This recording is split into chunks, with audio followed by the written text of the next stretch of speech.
Welcome back to the Look Movie Recaps. Today, we are going to recap a 1998 movie titled Thursday. Please be advised that there will be spoilers ahead. The movie begins in a small shop in Los Angeles late at night. Here, Nick, a low-level drug seller, struggles to choose a coffee flavor. His former lover, Dallas, and fellow assassin, Billy Hill, are losing patience with his indecision and urge him to make a quick choice. Nick finally settles on chocolate macadamia but finds the dispenser empty. He complains to the store clerk, who suggests picking another flavor. Nick grudgingly opts for hazelnut coffee and heads to the register. There, he insists on a complimentary cake, but the clerk informs him it's only free with a $20 coffee. This annoys Dallas, who responds by shooting the clerk. Soon after, they notice a police car approaching the store. To avoid suspicion, Nick acts as the clerk, with Dallas and Billy pretending to be customers. When a police officer arrives for coffee, they initially conceal the body from him. However, he soon discovers blood on the floor, which prompts them to eliminate him as well. The story shifts to Texas, introducing Casey, a former drug-dealing associate of Nick's. They had split up years ago, with Casey turning his life around. He's now happily married to Christine, and they're excited about adopting a child. One Thursday morning, Casey gets a call from Nick asking if he can stay for a few days. Although he is hesitant, Casey agrees when Nick mentions he's getting married. While making breakfast, Casey tells Christine about Nick's visit. She's puzzled, having never heard of Nick, but rushes off to work before discussing further. She mentions she'll be late home due to dinner with her boss and reminds Casey of an appointment with Dr. Jarvis from the adoption agency precisely at 8 p.m. Nick shows up at Casey's place, and the two old buddies are thrilled to see each other after so long. Nick inquires about Casey's life, learning that Casey is now working as an architect. Surprised, Nick comments that Casey seems much less exciting than he used to be. Not long after, Nick mentions he needs to run some errands and asks to borrow Casey's car because his own has a flat. Casey immediately hands him the keys, and Nick leaves. Meanwhile, Casey tries to get back to work but finds himself distracted. Passing by the guest room, he notices one of Nick's briefcases that looks familiar from their drug-dealing days. After some thought, Casey decides to check the bag, and to his dismay, he discovers it's full of heroin. Furious, he confronts Nick over the phone, demanding he remove the drugs from his house. However, Nick says he can't leave yet due to unfinished business. Threatening to call the police and hand over the drugs, Casey doesn't get the reaction he expects from Nick. Overcome with anger, Casey disposes of the heroin in his kitchen trash unit. At nearly midkey, Casey hears the doorbell. He opens it to find a pizza delivery boy who unexpectedly assaults him and holds him at gunpoint. Ice, a Jamaican Rasta assassin, reveals himself as the delivery man and asks about the drugs. Casey acknowledges that he has already disposed of the drugs. Ice calls his boss, who instructs him to kill Casey. Before Ice can act, Casey offers to share some marijuana with him. Unable to resist the offer, Ice agrees. As they smoke, Ice reveals his ambition to become a rapper and his involvement in the underworld solely for financial gain. For an hour, they both indulge heavily in smoking marijuana. Suddenly, Ice stands and announces it's time to proceed with his plan to kill Casey. However, a friend interrupts him with a phone call, demanding a rap performance. Ice, albeit reluctantly, starts rapping. Seizing the moment, Casey overpowers Ice and binds him with duct tape, confining him in the garage. Soon, the doorbell rings again. Opening it, Casey finds Dr. Jarvis, who has arrived for an adoption evaluation interview. In a rush and slightly high, Casey quickly tidies up the drug evidence and sprays air freshener before letting the doctor in.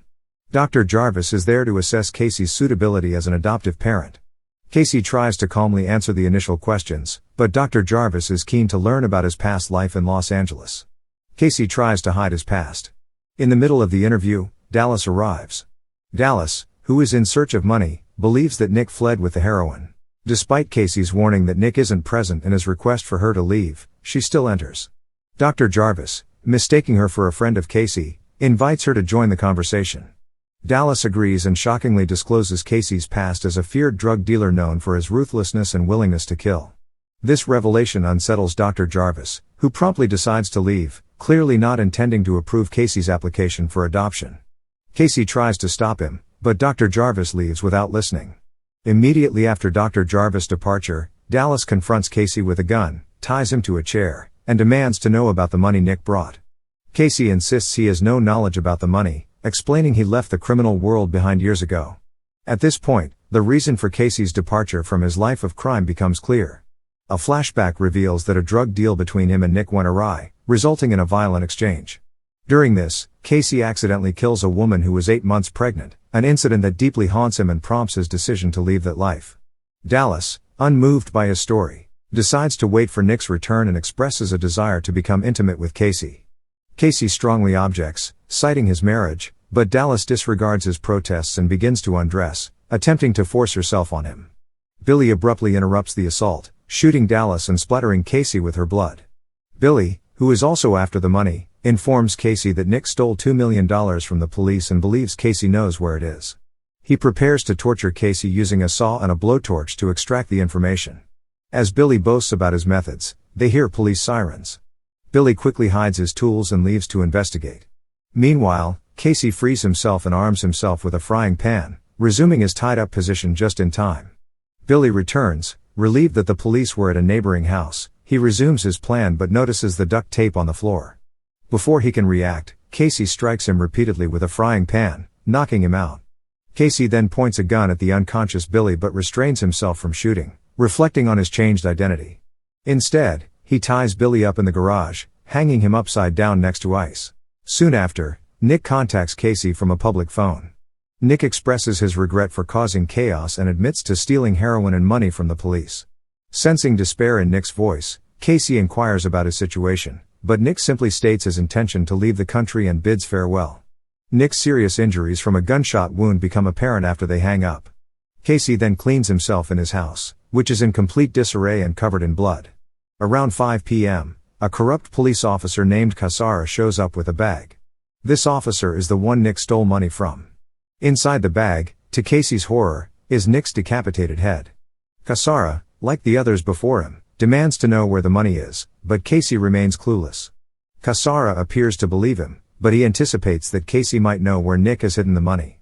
He gives Casey an ultimatum: find the money by 7 p.m., and he'll clear Casey of the incidents from Thursday, using this as leverage against Casey. Knowing about the dead bodies and captives in his garage, Cassara quickly shoots the captives in the garage and instructs Casey to dispose of them, noting it's garbage day. After Cassara leaves, Casey follows his gruesome advice, mutilating the bodies for disposal in his trash. He then notices Nick's car parked outside and recalls Nick's mention of a flat tire. Investigating the car, he discovers the money hidden in the spare tire and a small gift box from Nick containing watches for both him and his wife, Christine. Casey then utilizes Ice's phone to trick Ice's supervisor, establishing a trap by asserting that the heroin will go up for auction at his residence at 7 p.m., which would pit the Jamaican gang against Cassara's dishonest officers. Meanwhile, Casey takes Dallas' Lamborghini and rushes to meet his wife as planned. At 7 p.m., the Jamaican gang and Cassara's officers clash violently at Casey's house. Meanwhile, Casey surprises Christine at the airport, announcing his plans to flee to France and inviting her to join him. Conflicted between her career and her love for Casey, Christine initially hesitates. However, just as Casey is about to leave alone, she decides to go with him, asking him to explain everything on their way. Thank you for watching. If you're new, don't forget to subscribe for more recaps. Until next time, have a nice day.